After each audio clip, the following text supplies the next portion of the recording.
Welcome into Sweetfield Media, where I do super quick Davinci Resolve tutorials. Today, I'm showing you 3 different ways how to add a drop shadow to literally anything. But today, I'm mainly going to show you how to put them on text. If these super quick Davinci Resolve tutorials interest you, make sure you hit the like button and subscribe up to the channel. All right, now first up, I'm just going to drag and drop some random background here, just so that the text has something to go over, so the drop shadow will actually show up. Now, the very first one is the easiest, the fastest, and the quick one. So I'm going to go ahead and drop some text plus over the particular background. We're going to go ahead and pick one of these, I don't know, text right here, and you can have it say whatever you want. We're just going to make this say Bill, and we'll go ahead and make it bigger. Now, to add a drop shadow, and this one works specifically to text, and like I said, this is probably the most common place for like basic DaVinci Resolve editing to add a drop shadow. Come over to shading, and then 1, 2, 3, click the number 3 under select elements under shading elements, and this is a black shadow. Just go ahead and click boom, enable, and boom, there is a super quick, basic, easy drop shadow for text. Now, there's only a few adjustments down here. This isn't my favorite way. You see it gets a little less blurry, a little more blurry.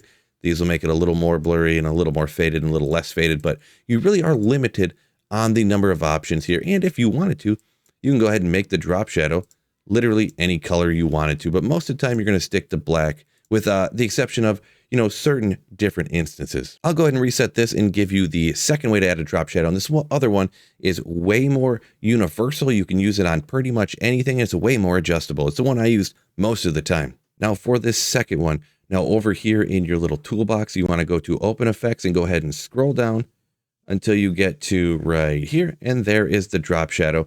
If you are up at the top, you obviously have the search bar. Just go ahead and type DR and boom, there's the drop shadow.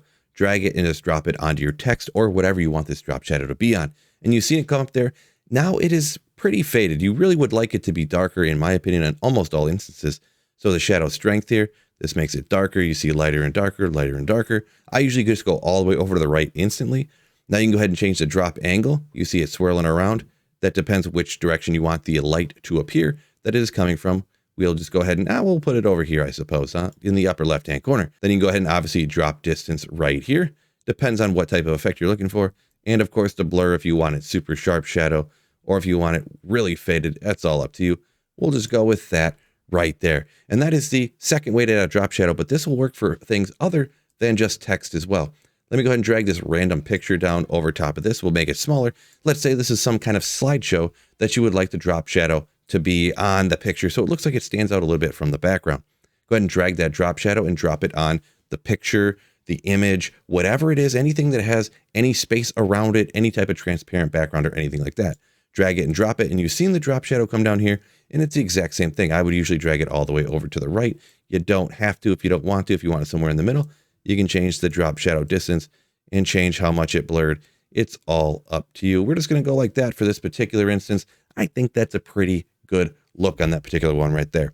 Let me go ahead and clear this one out of the way, and we're going to show you the third and final version of that I know of how to add a drop shadow to pretty much anything, but we're going to once again show you on text. Now we have this text over the background. Once again, we're going to right click on the text, and we're going to open this in Fusion. Now this one could have the most versatile options, but it's really one that I use the least, just because the general type of editing that I do, I don't go huge into the Fusion tab. But if that's something that you do, by all means, go ahead and remember this one, because there could be, almost endless possibilities when you're talking about in Fusion. Now, just go ahead and click anywhere down this grid, hold Control into a space bar, and when it pops up with the search bar, just DR, and then by then you see there is a drop shadow, click Add, and then you go ahead and it pops down here. You think you might want to add it over here, but actually, go ahead and hold the Shift key down and then click on the node, drag and drop it in the middle.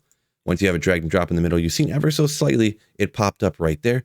You can go ahead and all the similar options to adjust it that you had when you drug it from the toolbox. So here we'll make that a little bit darker. You can change the drop distance.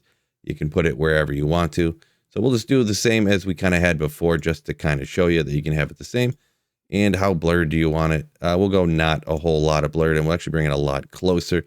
Whatever, we'll just go ahead and do that. Why not? So there is the third and final way to add a drop shadow. And like I said, there's so many different ways you could use in Fusion for this particular drop shadow. So if this super basic DaVinci Resolve tutorial helped you out, make sure you hit that like button and subscribe up for future videos.